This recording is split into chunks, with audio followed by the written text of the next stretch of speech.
Hey, what's up, everybody? Welcome back to Sideline Sports. I am Trevor, your host, and hit the like and hit the subscribe if you like what you're hearing. And today I just want to talk a little bit about the 49ers offensive line because I know I've been bagging on them a lot for the last few days, and there actually is a standout I want to talk about, and that's rookie Dominic Puni, number 77.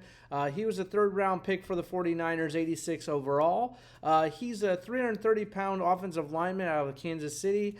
Kansas State. He's 6'5", and he is just killing it in the practices, in training camp, and in the preseason games. And I think he's going to start on the offensive line. I still think the offensive line needs some depth, but this guy right now is killing it, and I do think he's going to add a lot of value to the 49ers and the offensive line this season as long as he stays healthy. So, first preseason game, he allowed 0 sacks and 0 pressures in the opening versus Tennessee, and then versus the Saints, he only allowed 1 pressure and 30 pass blocking snaps. So over the course of 2 games, he's only allowed 1 pressure on the quarterback, and that is actually something we're not seeing from anybody else on the offensive line, rookies or veterans. So I do think he's going to start for the 49ers this year on Monday Night Football against the Jets, and I do think that he is going to add some value to the offensive line, and he's going to create a lot more security for Brock Purdy and the running backs. So just wanted to say something about him and put a little bit of a shout out for Dominic Puni because he's only a rookie, and he's actually showing up and playing better than pretty much anybody else in training camp on the offensive line.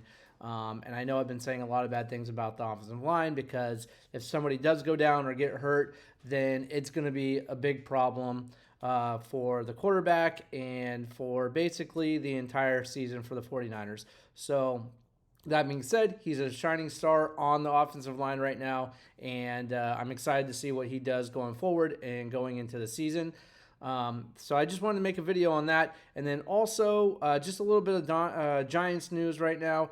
They're shutting down the reliever Randy Rodriguez. He is a rookie that's been playing pretty well this year. He's going to be out for 2 weeks with a flexor strain, which is not good because the Giants are out by 3.5 games from the wild card spot. And they need pitching and the relieving pitching more than anything else right now. Of course, we know the bats have to come alive and start scoring, otherwise none of this matters. But there's about 30 games or so left, and they're only back by 3.5 games.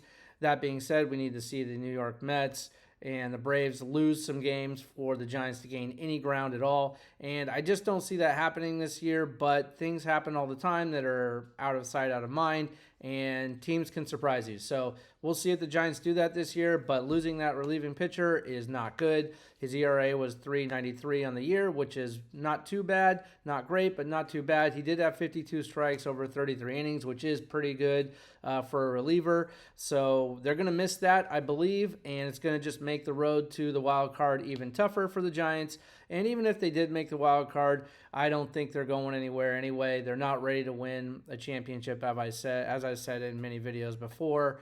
I just think that they are going to take a few more years to gain a few more steps, get those players they need to get them over the hump and in deep into the playoffs and into a World Series contending team. So that's not going to help, though, with having the relieving pitcher out for 2 weeks. And by then, their fate will probably already be sealed one way or the other. But we'll know a little bit more later. But that's it for me. Hit the like, hit the subscribe if you're liking what you're watching and you're interested in seeing more. I'm enjoying it. Thank you for the support, guys, and I'll see you in the next one.